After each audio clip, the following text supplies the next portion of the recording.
स्वागत है आपका आपके अपने चैनल स्टडी विद मोटिवेशन में। तो इस वीडियो में बात करने वाले हैं UP ITI instructor DV latest update क्या है। 21 अगस्त डीवी में क्या हुआ, तो आपको पता ही है कि 21 अगस्त से जो डीवी है वो स्टार्ट हो चुका है। तो जिन अभ्यर्थियों का 21 अगस्त को डीवी था उनसे जो अपडेट मिली है कि क्या हुआ डीवी में, वो मैं आपके साथ शेयर करूँगा। किस बात का ध्यान रखना होगा आपको, किस बात का आपको ध्यान देना है, इन सब पर हम बात करेंगे। तो सबसे पहले बात कर लेते हैं कि 21 अगस्त डीवी में क्या हुआ। तो जो अभ्यर्थियों से जानकारी मिल रही है उसके अनुसार आप अगर जैसे आप डीवी करवाने के लिए वहाँ जाएंगे तो वहाँ आपको एक प्रपत्र दिया जाएगा जो आपको फिल करना होगा। और सबसे मेन बात यह है कि आपने ऑनलाइन जो भी आपने डॉक्यूमेंट सबमिट किया था डीवी में, सबसे मोस्ट इम्पॉर्टेंट बात यह है कि आपने जो ऑनलाइन डॉक्यूमेंट सबमिट किया था उनको देखा जा रहा है और आपके पास जो आप लेके जाएंगे उनसे मिलान किया जा रहा है कि जो आपने ऑनलाइन सबमिट किया था अपना जो भी डॉक्यूमेंट्स था तो वो आप जो लेके वहाँ पे दिखा रहे हैं वो वही है कि नहीं। और एक चीज़, आपके एक्सपीरियंस में सैलरी मेंशन होना बहुत ज़रूरी है। तो एक्सपीरियंस में सैलरी मेंशन होना ज़रूरी है।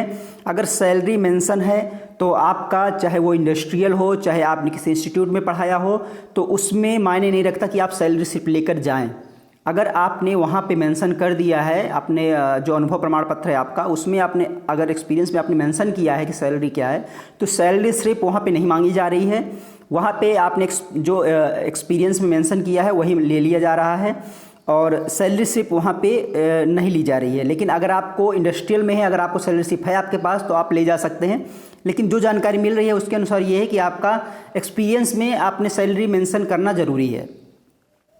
तो वहाँ पर जाएंगे तो कुछ इस तरह का प्रपत्र आपको मिलेगा। तो इस तरीके से आपको उसमें फिल करना होगा, जैसे आपका अभ्यर्थी का नाम हो गया, अनुक्रमांक हो गया और पदनाम अनुदेशक, जैसे आपने कौन कौन से आपकी जो ट्रेड है उसके अकॉर्डिंग आपने कौन कौन से यहाँ पे पोस्ट के लिए अप्लाई किया है, तो ये सारी चीज़ें आपको फिल करनी होंगी। उसके बाद यहाँ पे आप एक चीज़ ध्यान दीजिएगा, अनिवार्य सूची को धारित करते हैं तो आप कोई भी अगर ऑप्शन आता है तो वहाँ पे आपको सर्कल करना है, टिक नहीं लगाना है, एक चीज़ ध्यान देना है। और यहाँ पर आप CITS में आपका जो भी परसेंटेज है, कुल अंक है, वो प्राप्त अंक है, वो आपको यहाँ पे दिखाना होगा।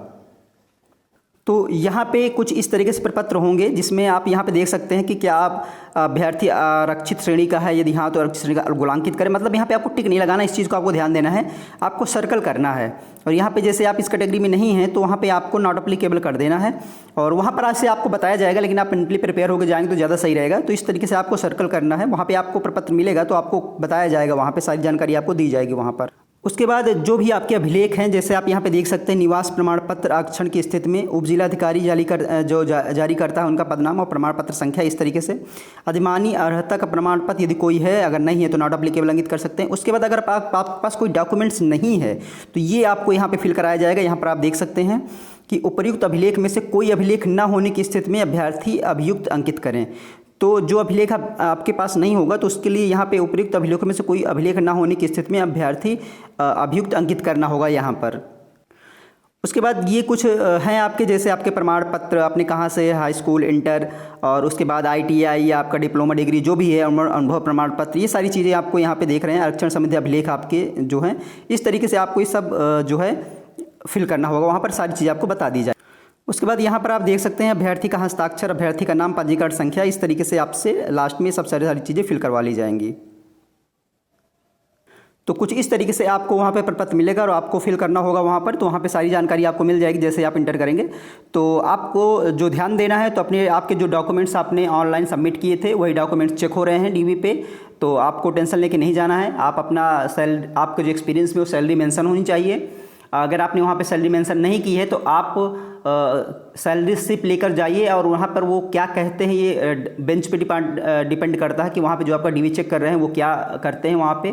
लेकिन अभी तक जो जानकारी वो ये है कि वो एक्सपीरियंस में सैलरी मेंशन जो है आपकी वो देख रहे हैं, ये कंफर्म है वहाँ पे। जिसकी ऑनलाइन सबमिट किया है डॉक्यूमेंट्स और उस एक्सपीरियंस में सैलरी मेंशन नहीं है तो वो अपनी सैलरी स्लिप बनवा लिया हो या फिर अपना शुद्धि पत्र बनवा लिया हो, तो वहाँ पर जाकर के आप दिखाइए। तो फिर उसके बाद अंतिम निर्णय आपका जो बोर्ड होगा उसका ही होगा कि वो मान्य करते हैं या फिर नहीं। तो इस तरीके से 21 अगस्त को डीवी में जो मुझे जानकारी मिली वो मैंने आपके साथ शेयर की। और कोई जानकारी मुझे मिलती है डीवी संबंधी तो मैं आप लोगों के साथ शेयर जरूर करूंगा। तो बस इतना ही, क्योंकि वीडियो अगर मैं और ज़्यादा चीज़ें आपको बताऊंगा, कुछ मेन पॉइंट्स मैंने आपको बता दिए हैं, वीडियो काफ़ी लंबा हो जाएगा, इसलिए बस यहीं पर और कोई जानकारी मुझे मैं अलग से शेयर करूँगा। तो वीडियो पसंद आया हो तो लाइक कर लीजिएगा, अगर आप चैनल पर नए हैं चैनल सब्सक्राइब कर लीजिएगा, क्योंकि जो भी लेटेस्ट अपडेट होगी वो आपको इस चैनल के माध्यम से मिलती रहेगी। चलिए दोस्तों, फिर मिलते हैं आपसे नेक्स्ट वीडियो में। जय।